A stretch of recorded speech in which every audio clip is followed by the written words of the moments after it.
नमस्कार. मी सारिका बद्दे, प्राथमिक शाळा मुलांनी वाडगाव, तालुका पैठण, जिल्हा छत्रपती संभाजीनगर. सध्या सुरू असलेल्या अध्ययन प्रक्रियेचे व्यवस्थापन आणि सातत्यपूर्ण सर्वंकष मूल्यमापन या ट्रेनिंगच्या अनुषंगाने माझ्याकडे एक प्रश्न आलेला आहे की तुम्ही एक शिक्षक म्हणून या ट्रेनिंगकडे कसं पाहता, किंवा तुम्हाला या ट्रेनिंगमधून नवीन काय मिळालं की जे तुम्ही यश मिळवणार आहात किंवा वर्गात जाऊन ते काम करणार आहात. तर मला तर एका वाक्यात जर हे उत्तर सांगायचं झालं तर मी म्हणेन की तुझं आहे तुझं पाशी परी तू जागा चुकलाशी.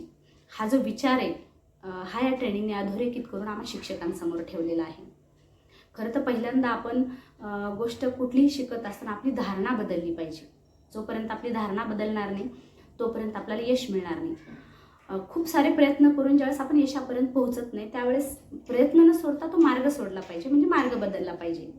म्हणतात ना की जितने वाला कोई अलग काम नहीं करता वो हर काम अलग ढंग से करता है. हा विचार या ट्रेनिंगच्या थ्रू आपल्यापर्यंत आलेला आहे.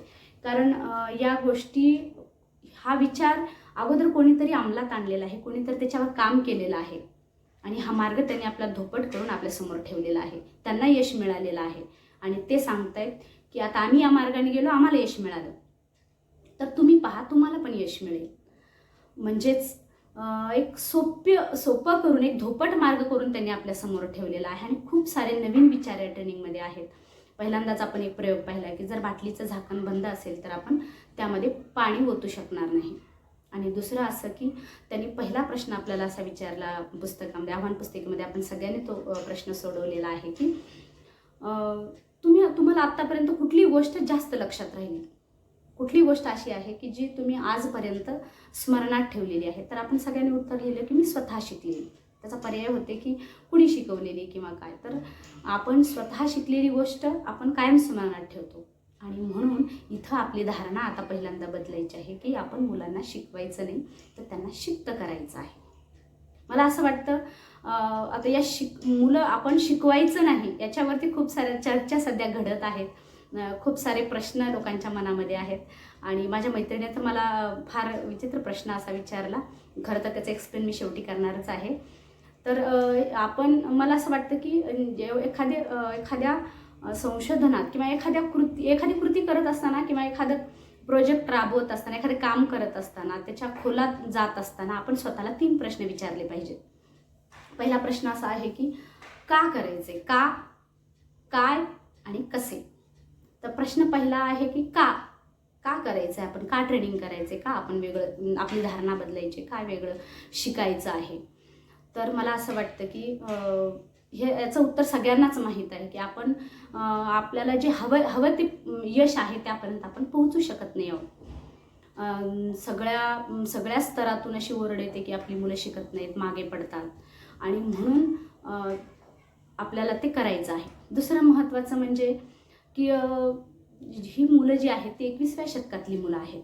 काळ झपाट्यानं बदलतो आहे आणि या झपाट्यानं बदलणाऱ्या काळासोबत आपली मुलं टिकली पाहिजेत आणि त्या जगामध्ये ती कॉन्फिडेंटली वावरली पाहिजेत. याच्यासाठी आपल्याला आपली मुलं तयार करायची आहेत, तशी तयार करायची आहेत. मग त्याचा महत्त्वाचा प्रश्न असा येतो की मग आपली मुलं तशी नाही आहेत का, आपण शिकवत नाही आहोत का.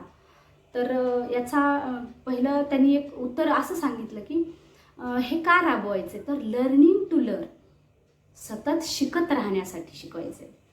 सतत बदलत्या काळासोबत जुळवून घेण्यासाठी आपली मुलं आपल्याला तयार करायची आहेत आणि यासाठी हा अट्टहास सुरू आहे की हे काळ झपाट्यानं बदलत आहे. फक्त शिक्षक आणि शाळा यावर मूल अवलंबून न राहता संपूर्ण जग हीच एक शाळा आहे, हा विचार, हा दृष्टिकोन मुलांना आपल्याला देता आला पाहिजे. दुसरा प्रश्न आहे काय करायचं, मग याच्यासाठी काय केलं म्हणजे असं होईल. तर त्यांनी सांगितलेलं आहे की आपल्याला अगदी पुस्तकात स्पष्टपणे काही गोष्टी आपण वाचल्या आहेत आणि सोडवलं पण आहे. की पहिलं त्यांनी सांगितलं की काय करायचं, तर मुलांमध्ये 6 कौशल्य विकसित करायचे आहेत, जे 6C आपण म्हणतो. तर ते आहेत critical thinking, creative thinking, collaboration, communication, confident आणि कंपॅशन. म्हणजेच ही 6 कौशल्य असणारी मुलं आपल्याला तयार करायची आहेत. मग त्याच्यामध्ये आपल्या मुलांना कॉन्फिडंटली बोलता आलं पाहिजे, त्याच्यामध्ये आत्मविश्वास वाढला पाहिजे, मुलांनी तर्कशुद्ध विचार केला पाहिजे, प्रश्न विचारलं पाहिजे, त्याची सृजनात्मक शक्ती विकसित झाली पाहिजे आणि त्याचा भावनिकपण विकास झाला पाहिजे. असं मूल आपल्याला या 21व्या शतकातलं मूल आपल्याला असं घडवायचं आहे. मग आता प्रश्न येतो की मग हे कसं करायचं. पहिला प्रश्न आपण समजलं की का करायचं, तर जागतिक लेवलचा विद्यार्थी आपल्याला बनवायचा आहे, त्याच्यासाठी करायचं. मग कसं काय करायचं त्यासाठी, तर ही 6 कौशल्य असणारा मूल विकसित करायचं आहे. मग आता प्रश्न येतो की सगळ्यांच्याच पुढचा हा सगळ्यात मोठा प्रश्न आहे की मग कसं करायचं. का आपण शिकवत नव्हतो का इतकी दिवस, तर शिकवत होतो, पण मग आता कसं करायचं, तर याचं सुटसुटीत उत्तर ह्या ट्रेनिंगमधून मला मिळालेलं आहे. अर्थातच सगळ्या शिक्षकांना मला असं वाटतं की त्यांच्या बऱ्याचशा प्रश्नांची उत्तरं ट्रेनिंगमध्ये मिळालेली आहेत.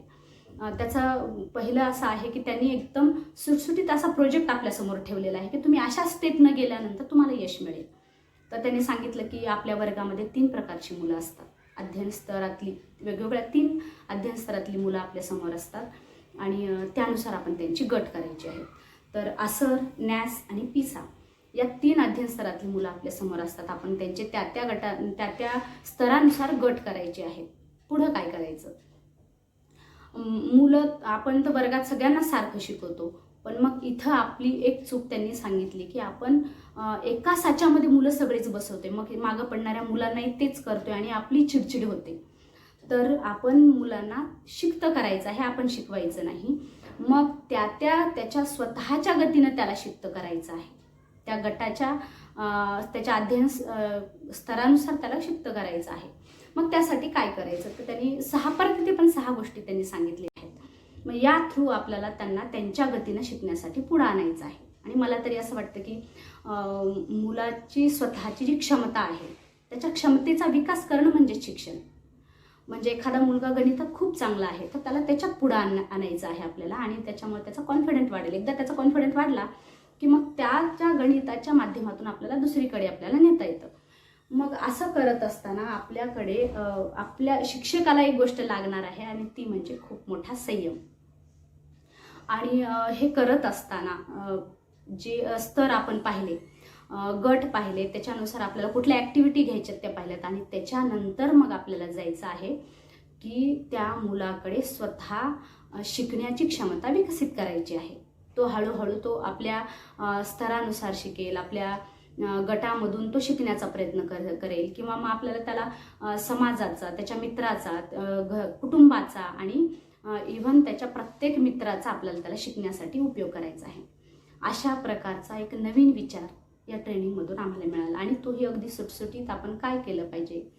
एकंदरीत असं म्हणता येईल की स्वतःकडे जागृतपणे पाहण्याचा विचार. मूल शिकू शकतं, स्वतः शिकू शकतं, हा आत्मविश्वास देणारा विचार या ट्रेनिंगमधून मला मिळाला. आता एका प्रश्नाकडे मी येते की माझ्या मैत्रिणीने प्रश्न विचारला, मग आपण शिकवायचं नाही तर मुलांना स्वतः शिकतं करायचं आहे, म्हणजे याचा अर्थ आपण काहीच करायचं नाही का, किंवा आपण जे करतो तर मग त्यांना सांगतो याचा अर्थ आपण शिकवतोच ना, म्हणजे आपण शिकवायचं नाही असं कसं म्हणता येईल. मग मी माझ्या वर्गातला एक छोटासा उपक्रम, एक कृती तिला सांगितली की सपोज मला शिकवायचं आहे मुलांना की विमानाविषयी मला मुलांना माहिती द्यायची आहे. मला अर्थातच मला शिकवायचं आहे त्यांना, पण मग मूल स्वतः शिकू शकतं हा विश्वास जर माझ्याकडे असेल तर मी ते करू शकते. मग त्याच्यासाठी काय करता येईल, तर मी पहिल्यांदा मुलांना सांगितलं की अरे तुम्ही कधी विमान पाहिलं आहे का. मुलं म्हणाली हो आम्ही पाहिलं आहे. मग त्यामध्ये चर्चा घडली की मुलांनी सांगितलं की विमान कसं असतं, मग असं असतं तसं असतं.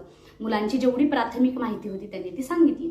मग मी सांगितलं चला आता उद्या आपण काय करूया, विमानाचं एक छानसं चित्र काढून आणूया, पण छान निरीक्षण करून काढून आणा हा, कुठूनही पाहून. मुलांनी दुसऱ्या दिवशी चित्र काढून आणलं. चित्र काढून आणल्यानंतर पुन्हा त्या चित्रावर चर्चा झाली प्रत्येकाच्या की विमान कसं दिसतं, त्याला काय काय असतं. मुलांनी सांगितलं विमान तर अगदी बससारखंच असतं, त्याला सीट असतात, खिडक्या असतात, त्याला पंख असतात. माझे पप्पा म्हणाले की त्याच्यामध्ये पेट्रोल टाकतात वगैरे वगैरे, अशा चर्चा झाल्या. पुन्हा तिसऱ्या दिवशीचा आमचा प्रश्न मी असा ठेवला मुलांसमोर की आता उद्या काय करायचंय, तुम्ही या विमानाविषयी तुम्ही तुमच्या आईवडिलांकडून, कुटुंबाकडून, शिक्षकाकडून जिथून मिळेल किंवा यूट्यूब असेल, गुगल असेल, या सगळीकडून तुम्ही त्याच्याविषयी माहिती गोळा करून आणायची आहे. मुलं साहजिकच या सगळ्या गोष्टी आनंदाने करतात आणि जेव्हा ती आनंदाने करतात तेव्हा त्यांची शिकण्याची गती आपोआपच वाढते. मग मुलांनी लगेच दुसऱ्या दिवशी काहींनी लिहून आणलं, काहींनी फक्त विचार ऐकून आले ते आणि तोंडी सांगितलं. काही मुलांनी सांगितलं की मग मुलांनी परत चर्चा झाली त्याच्यावरती की मग पूर्ण जेवढं मला शिकवायचं होतं किंवा मला जे सांगायचं होतं ते मुलांकडून माझ्यापर्यंत आलं की अगदी विमानाचा शोध कुणी लावला, त्याच्यामध्ये काय टाकलं जातं, त्याला किती चाकं असतात, विमानाचे वेगवेगळे प्रकार असतील, त्याच्यासोबतच हेलिकॉप्टर पण असतं, म्हणजे तो वेगळा प्रकार असतो, ते कसं उडतं, या सगळ्या गोष्टी मुलांनी सांगितल्या. मग आता याचा अर्थ असा होतो की मग आता सगळेच मुलं असं सांगत नाहीत. प्रश्न इथे येतो की मग काही मुलांनी सांगितलं, काही मुलांनी त्यांचं ऐकलं, काही मुलांनी लिहून आणलं आणि मग याच्यावर सगळ्या वर्गामध्ये जेव्हा गटामध्ये चर्चा होते, जेव्हा मुलं माझ्यासोबत चर्चा करतात, तेव्हा अर्थातच त्यांचा कॉन्फिडंट वाढलेला असतो. मुलं या चर्चेतून शिकतात आणि आपलं जे ध्येय आहे, आपलं जे काय म्हणतो आपण त्याला, यश जे आहे ते आपल्याला मिळालेलं आहे. अर्थातच मी शिकवलं नाही, मी शिकवलं नाही, पण मुलं शिकली स्वतःहून. फक्त मी एक माध्यम बनले, मी सुलभक बनले त्यांच्यासाठी आणि त्यांना सांगितलं की ही माहिती तुम्हाला कुठे मिळेल, कशी मिळेल, ती कशी गोळा करायची आणि त्यासोबतच माझ्या पण ज्ञानाची भर मी त्याच्यामध्ये टाकली की हो ह्या गोष्टी का नाही असं नसतं किंवा काही गोष्टी अशा असतात, याच्यात पण तुम्ही आणखी खोलात आणखी जाऊ शकता. एखादा वरचा वर्ग असेल त्याच्या पुढचा आपण अशा प्रकारे त्यांना स्वतः शिकण्याकडे आपण नेऊ शकतो. आणि खरं तर हा नवीन विचार या ट्रेनिंगने मला दिलेला आहे. मला खूप खरं तर आभार मानावेसे वाटतात की जोपर्यंत आपली धारणा बदलणार नाही, आपले विचार बदलणार नाहीत, तोपर्यंत आपण यशापर्यंत पोहोचणार नाही. जे एखादी कृती आपण पुन्हा पुन्हा तीच करत गेलो तर आपल्याला तेच मिळणार आहे जे आपण इतके दिवस करत होतो. जर आपण आपला विचार बदलला, आपली धारणा बदलली, आपली पद्धत बदलली तर अर्थातच यश आपल्यापर्यंत नक्की येणार आहे. या ट्रेनिंगमधून या साऱ्या गोष्टी सगळ्या शिक्षकांपर्यंत पोहोचलेल्या आहेत आणि एक विश्वास आता आम्हाला असा तयार झालेला आहे की yes we can do and we can win. Thank you.